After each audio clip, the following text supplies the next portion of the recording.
Episode 3 இருக்கக்கூடாத இறுதி stop The final stop that shouldn't exist. Bus திடீரென break அடித்த அந்த சத்தம் முழு இருளையும் கிழித்தது போல இருந்தது. அரவிந்த் முன்னால் விழுந்து கொண்டே சமநிலையை பிடித்தான். Final stop, no return என்ற போர்டு மங்கலாக ஒளிர்ந்தது. கதவு மெதுவாக திறந்தது. வெளியே பார்த்தவுடன் அவன் மூச்சு நின்றது. அது ஒரு பழைய அழுந்து போன பேருந்து நிலையம். எல்லா சைன்போர்டுகளும் உடைந்திருந்தது. மின் விளக்குகள் ஃபிளிக்கராகி இடம் முழுக்க பனியால் மூடப்பட்டிருந்தது. அந்த அமைதியில் யாரோ அவனை காத்திருக்கிற மாதிரி ஒரு உணர்வு. அவன் பயந்தாலும் இந்த முறை தயக்கமில்லாமல் கீழே இறங்கினான். தரையில் கால் வைத்த நொடி பஸ் கதவு தானாக மூடிக்கொண்டு அவன் திரும்பி பார்க்கும் முன் இருளுக்குள் மறைந்து போனது. அவன் மட்டும் அந்த இடத்தில் நின்றான். குளிர் அதிகரித்தது. அவன் மூச்சு கூட தெரியும் அளவுக்கு பனி பரவியது. இது என்ன இடம் என்று மெதுவாக சொன்னான். அவன் முன்னால் ஒரு பழைய நோட்டீஸ் போர்டு இருந்தது. அது பாதி உடைந்து கிடந்தது. அதில் மங்கலாக ஒரு நியூஸ் பேப்பர் கிளிப்பிங் ஒட்டப்பட்டிருந்தது. அவன் அதை கிழித்து எடுத்தான். அதில் எழுதியிருந்தது, 5 வருடங்களுக்கு முன் நடந்த பயங்கர பேருந்து விபத்து, 27 பேர் உயிரிழப்பு, டிரைவர் உட்பட யாரும் உயிர் தப்பவில்லை. கீழே இருந்த பஸ் நம்பரை பார்த்தவுடன் அவன் கைகள் நடுங்கின. அது அவன் ஏறிய அதே பஸ். அது அதே பஸ்ஸா? அவன் குரல் உடைந்தது. அந்த நேரத்தில் அவன் பின்னால் யாரோ நடந்து வருகிற சத்தம். மெதுவாக திரும்பினான்.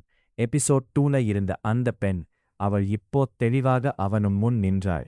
நீ இங்கே வந்துட்டா, இதுதான் உண்மை இருக்கும் இடம் என்றாள். அரவிந்த் அவளை பார்த்தான். அப்போ அந்த பஸ், அந்த பேசஞ்சர்ஸ். அவள் மெதுவாக சிரித்தாள். அவர்கள் எல்லாம் அந்த இரவில் இறந்தவர்கள். அந்த வார்த்தை முடியும் முன்னே அந்த இடத்தில் சடனா ஒரு காட்சி மாறியது. அவன் முன்னால் அந்த சேம் பஸ் ஸ்டேஷன்.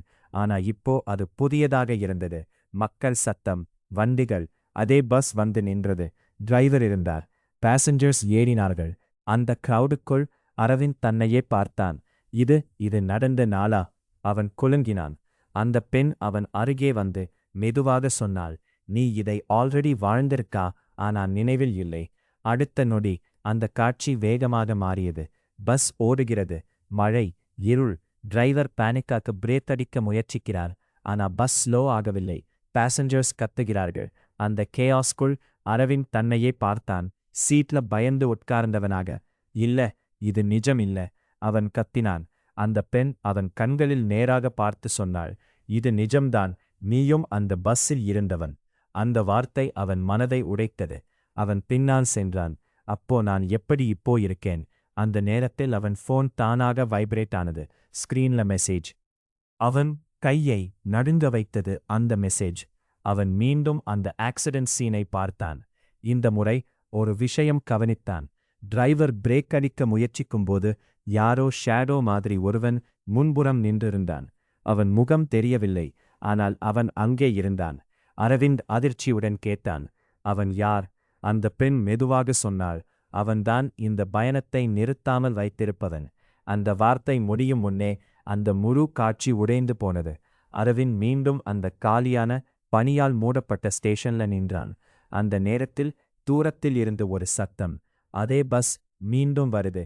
போர்டுல லாஸ்ட் பஸ் ரீஸ்டார்ட். அவன் முகம் உறைந்தது. அந்த பெண் அவனை பார்த்து கடைசியாக சொன்னாள், இந்த முறை நீ உண்மையை தெரிஞ்சுட்டா, ஆனா எஸ்கேப் ஆகிறது இன்னும் கடினம்.